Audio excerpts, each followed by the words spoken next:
आज की इस वीडियो में हम बात करेंगे कुशवाहा समाज की ऐतिहासिक पृष्ठभूमि, कुशवाहा समाज के पूर्वज, कुशवाहा समाज की उपजाति और कुशवाहा समाज के सांस्कृतिक और धार्मिक रीति रिवाजों के बारे में। आज की इस वीडियो में हम इन्हीं मुख्य बिंदुओं पर बात करेंगे। तो चलिए आज की वीडियो को शुरू करते हैं और बात करते हैं कि कौन है कुशवाहा। मित्रों, मुख्य रूप से कुशवाहा एक बृहद समुदाय का हिस्सा है जिसका अतीत स्वर्णिम और इतिहास काफी गौरवशाली रहा है। अपने गौरवशाली इतिहास को भूल जाने के कारण कुशवाहा समाज को आज विभिन्न तरह की कठिनाइयों का सामना भले करना पड़ रहा है, लेकिन आज की वर्तमान परिस्थिति में कुशवाहा समाज अपने सामाजिक, शैक्षिक और राजनीतिक विकास के लिए तत्पर है और उसके लिए वो विभिन्न कार्यों में संलग्न है जिससे उसका सामाजिक ग्राफ और राजनीतिक ग्राफ बढ़ सके और वो समाज की मुख्य धारा में शामिल हो सके। भारत का हिंदू समुदाय कई जातियों से बना हुआ है। कुशवाहा मुख्य रूप से भारतीय हिंदू समाज की एक वंश या जाति के रूप में प्रसिद्ध है। कुशवाहा समुदाय को कुशवाहा नाम से भी जाना जाता है। कुशवाहा शब्द कम से कम 4 उपजातियों कुशवाहा, कछवाहा, कोयरी, मुराव के लिए प्रयोग किया जाता है। वर्तमान में कछवाहा, कोयरी, मुराव व मौर्य कुशवाहा समाज के उपजातियों के रूप में प्रसिद्ध हैं।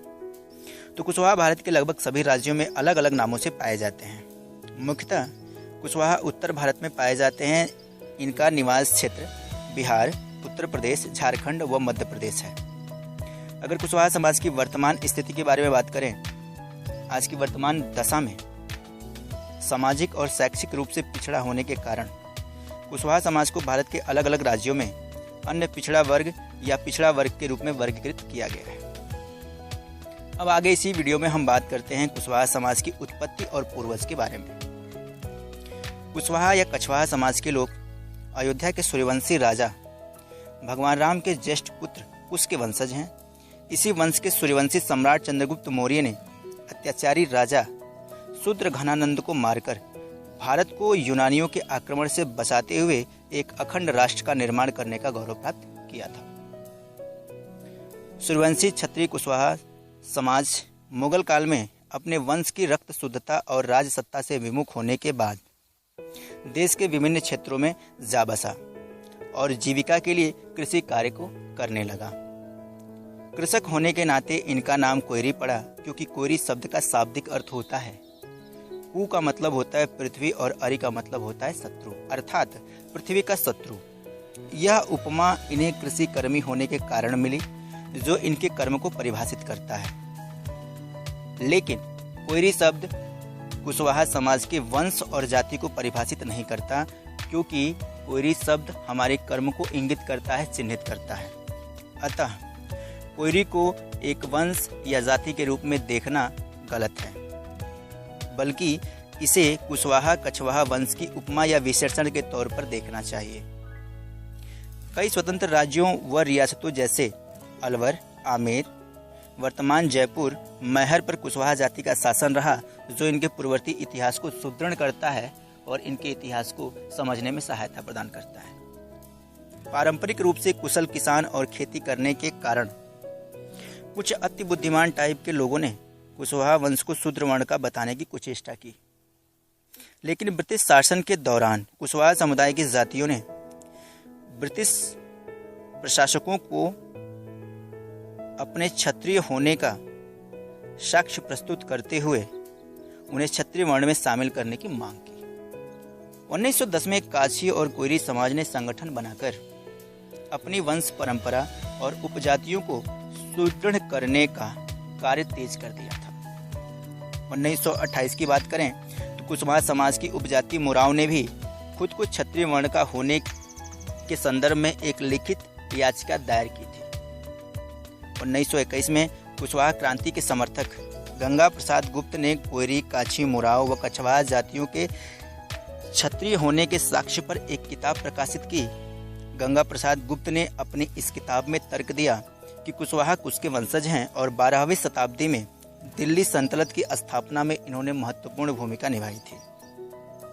किंतु बाद के समय में मुगलों का वर्चस्व बढ़ने और राजसत्ता से दिनों दिन विमुख होने के कारण कुशवाहा समुदाय तितिर बितिर होकर अपनी पहचान भूल गया।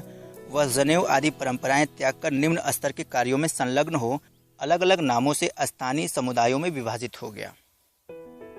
कृषक होने के नाते शूद्रवर्णी माने जाने के आरोपों का खंडन करते हुए कुशवाहा समाज के विद्वानों का यह तर्क काफी प्रसिद्ध हुआ है कि राजपूत, भूमियार व ब्राह्मण भी खेती का काम करते हैं, इसलिए किसान होने और खेती करने के कारण कुशवाहा समुदाय को शूद्र वर्ण से जोड़कर देखना दुर्बुद्धि का परिचय देता है। जबकि भारतीय समाज में कृषि अग्रणी कर्म है।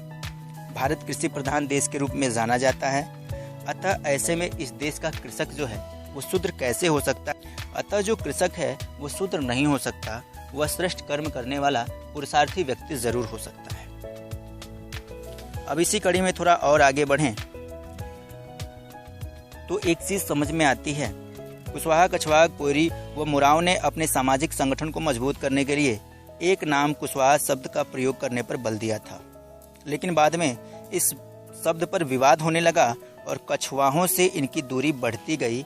कारण यह था कि कछवाहा राजपूत समाज का हिस्सा बन चुके थे, जबकि विस्थापित कुशवाहा भारत के विभिन्न क्षेत्रों में एक जाति के रूप में गिने जाने लगे थे।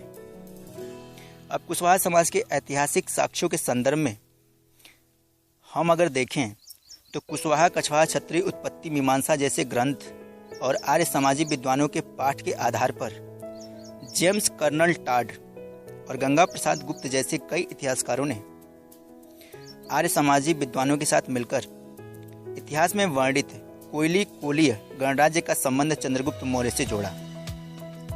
जैन ग्रंथ परिशिष्ट प्रवन की बात करें तो इस ग्रंथ में स्पष्ट तौर पर चंद्रगुप्त के पिता मगध के कोलीय थे ऐसा लिखा गया है। साथ ही यह बताया गया है कि उनकी मां मुराव कुल से संबंध रखती थी, जो कुशवाहा समाज की ही एक उपजाति है।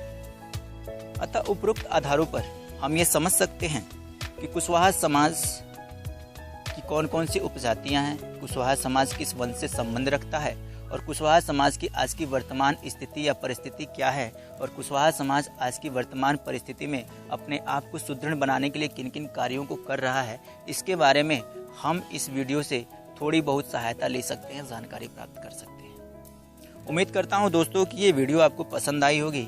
तो इसी के साथ मैं आप सबसे विदा चाहूँगा और फिर मिलता हूँ आपसे अगली वीडियो में। तब तक के लिए नमस्कार, जय हिंद, जय भारत।